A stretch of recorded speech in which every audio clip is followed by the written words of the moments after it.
La ligne a été ouverte en 1886 par la Compagnie du Paris-Orléans. Elle part vers l'ouest quelques kilomètres au nord de Cap-de-Nac et suit le Lot sur tout son parcours. Nous nous arrêtons dans le village de Cajarc, connu pour la maison de l'ancien président Georges Pompidou. C'est d'ailleurs grâce à ce dernier que la ligne a eu un sursis. Le village, se trouvant au bord du Lot, compte un peu plus de 1000 habitants et conserve un patrimoine avec son centre historique. La gare abrite aujourd'hui un centre culturel et conserve son château d'eau avec l'installation pour remplir les locomotives à vapeur d'eau. Ces derniers sont inscrits aux monuments historiques. L'ancienne halle de marchandises abrite un musée du rail préservant du matériel ancien qui a circulé autrefois sur la ligne. Entre 1993 et 2003, l'association Quercy Rail a fait circuler des trains touristiques sur la ligne.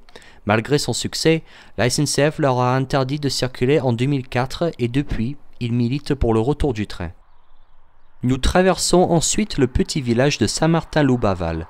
Toujours au bord du Lot, elle avait autrefois une gare sur la ligne avec le village de Calvignac se situant à quelques kilomètres. Le bâtiment voyageur est devenu une maison d'habitation. Le prochain village est celui du Tour de Fort. Elle accueillait autrefois dans sa gare les voyageurs à destination de Saint-Cyr-la-Popie, se situant à seulement quelques kilomètres de ce village connu. N'ayant pas de transport public, la gare représente un grand potentiel pour le tourisme local.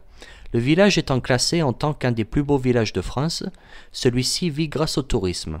Son architecture et ses monuments médiévaux ainsi que sa vue sur la vallée du Lot offrent un spectacle formidable aux nombreux visiteurs. Les parkings et les routes sont remplis à la haute saison. Le retour du train permettrait un tourisme plus écologique et moins nuisant pour les locaux.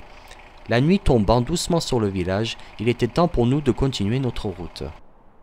Nous arrivons à Saint-Guéry. La ligne traversait le village de Conduché et présente des tunnels et ponts que malheureusement nous ne verrons pas ici. Nous ne sommes plus qu'à une vingtaine de kilomètres de Cahors, dans un petit village de 400 habitants au bord du Lot. Le bâtiment voyageur a été converti en maison d'habitation et la halle de marchandises en un musée consacré au rail.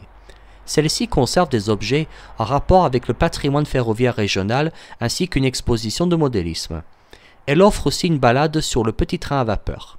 Nous reviendrons un jour pour espérer nous entretenir avec ces locaux qui préservent et militent pour le patrimoine ferroviaire local.